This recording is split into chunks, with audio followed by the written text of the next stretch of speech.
चलो बच्चों आगे स्टार्ट करते हैं। नॉन साइक्लिक फोटोफॉस्फोरिलेशन, इसको समझते हैं। ऑकर्स एट थाइलाकोइड मेम्ब्रेन, कहां मिलेगा?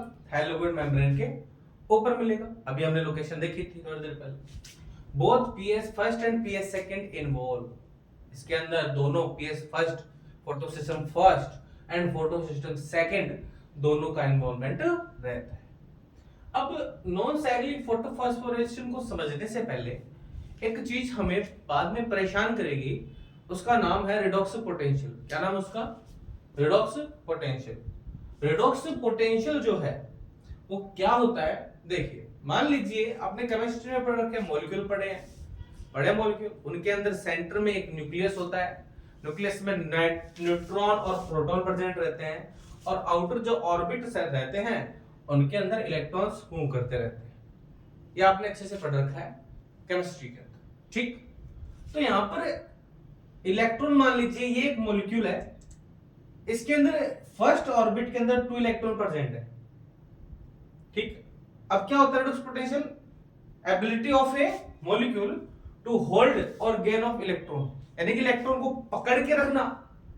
तो इसमें 2 इलेक्ट्रॉन है फर्स्ट ऑर्बिट में, तो बहुत ही ज्यादा पकड़ के रखेगा, छोड़ेगा नहीं आसानी से, या फिर किसी दूसरे से ले सकता है, समझ रहे हो? यानी दूसरे से इलेक्ट्रॉन खींच लेना और या फिर अपने इलेक्ट्रॉन को बांधे रखना, क्या होता है? रिडॉक्स पोटेंशियल होता है।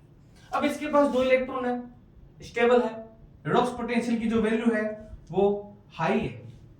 रिडॉक्स पोटेंशियल की वैल्यू क्या है? पहुंच जाता है, क्योंकि इसने होल्ड करके रखा अपने इलेक्ट्रॉन।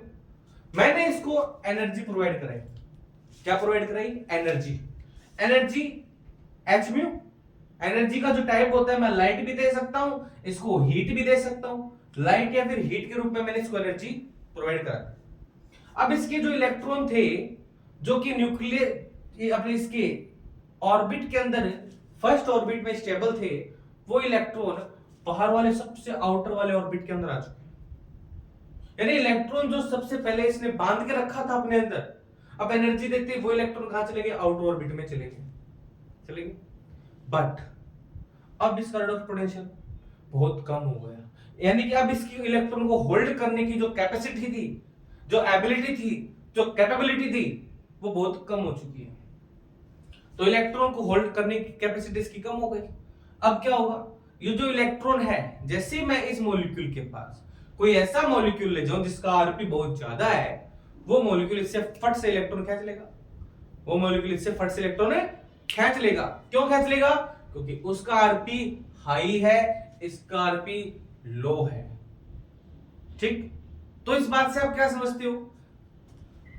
आरपी और एनर्जी के बीच क्या रिलेशन हुआ? Inversely proportional. यानी आरपी के एनर्जी जो होती है वो इनवर्सली प्रोपोर्शनल होती है। अगर आरपी ज्यादा होगा तो एनर्जी कम होगी, अगर एनर्जी कम होगी तो आरपी ज्यादा होगा। समझ? ये मैं क्यों बता रहा हूं? क्योंकि जब हम इलेक्ट्रॉन का मूवमेंट देखेंगे नॉन साइक्लिक फोटोफॉस्फोरिलेशन में, तो इलेक्ट्रॉन हमेशा जब एक कैरियर से दूसरे कैरियर की तरफ जाता है, तो वो एनर्जी और रिडॉक्स पोटेंशियल के बेसिस पर ही मूव करेगा, ऐसे मूव नहीं करेगा। इसलिए मोस्ट इंपोर्टेंट है, ये चीज बहुत ज्यादा इंपोर्टेंट है, वहां पर आसानी से समझ जाओगे अगर ये आपने अच्छे से समझ ली तो, ठीक? इसलिए मैं इलेक्ट्रॉन का मूवमेंट अगर देखना चाहूं तो इलेक्ट्रॉन का मूवमेंट मेरे को 2 तरीकों से देखने को मिलेगा। एक तो अकॉर्डिंग टू रिडॉक्स पोटेंशियल और एक अकॉर्डिंग टू एनर्जी। अब रिडॉक्स पोटेंशियल के अकॉर्डिंग हमने देखा अभी कि low RP to high RP जा रहे हैं। इलेक्ट्रॉन हमेशा low RP to high RP move करेगा। याद रखना, जब एक कैरियर से दूसरे कैरियर में इलेक्ट्रॉन कूद कर जाएगा या निकल कर जाएगा, तो हमेशा low RP to high RP जाएगा। ऐसे इलेक्ट्रॉन का मूवमेंट नहीं होगा, ठीक है? आरपी ध्यान रखना।